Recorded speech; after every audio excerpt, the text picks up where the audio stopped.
Hi, kids. I'm back. Ivy's standing right over there. Hey, right there.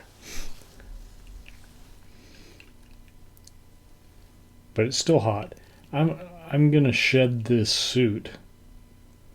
Now I'm not gonna be quite as revealing as she is. Yeah.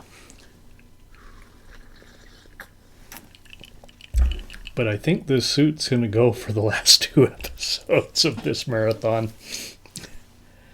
This is part 4, and I don't know which movie this is. It depends on if you count American Massacre. But this is the 2003 remake of the Texas Chainsaw Massacre. You will see later on we cover a movie called Texas Chainsaw Massacre that is not a remake.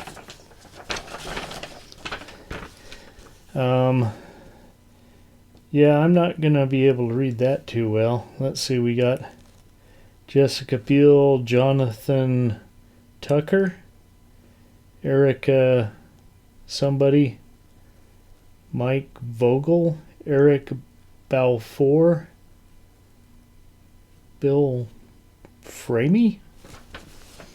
That's really hard to read. Still in that ancient style of really tall, skinny writing that's really hard to read. In 2003, no less, we're still using that on posters. Okay, I did just that. I put a shot and a half and all the regular amounts of the other stuff, and it's much better. But I think I'm going to stick with the Chile and Pisco. It'll be back for the next episode. If we stick with Pisco Old Fashions. Okay. The Texas Chainsaw Massacre 2003 New Line Cinema. Directed by Marcus Nispel. I think that's how you say that. Starring Jessica Biel, Eric Balfour, and R. Lee Ermey. Yeah, that R. Lee Ermey. You know. You know. You've seen Full Metal Jacket, right? Okay. This time around, our 5 youngsters are on their way to see a concert, like a festival concert, after scoring some weed in Mexico. They all have new names. There's Aaron, Jessica Biel, Kemper. Yeah, I don't know what's up with that. It's not like a bunch of people named their babies after Ed Kemper when he was arrested. And this is supposed to be 73, I think, so he was just getting arrested. Maybe. Morgan. Nobody was named Morgan in 1973. Andy. Yeah, Andy. Pepper, yeah, a nickname. Okay, they pick up the hitchhiker. Female this time. And she proceeds to blow her brains out in the back of the van.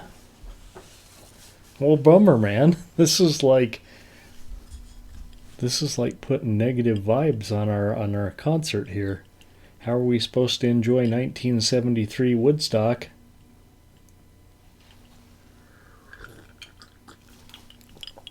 With some headless chick in the back of the van.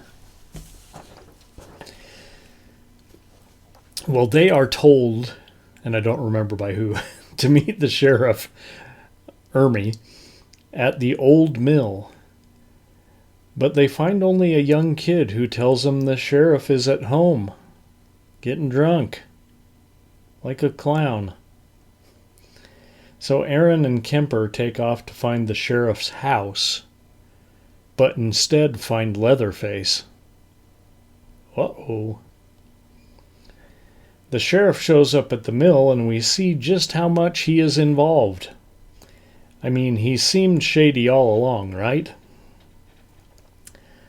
Aaron rejoins the group, and then they realize that Kemper never came back. So off they all go to rescue their buddy Kemper. Guess who they find? Okay, so this wasn't terrible by any means. Much more modern look and feel, so the kids will be able to watch it. Even though set in 1973, and of course they had to amp up the action and the gore for today's audience, short attention span audience. Pretty good as remakes go, with a lot of people who worked on the original on board. But again, Texas Chainsaw Massacre just did not need to be remade.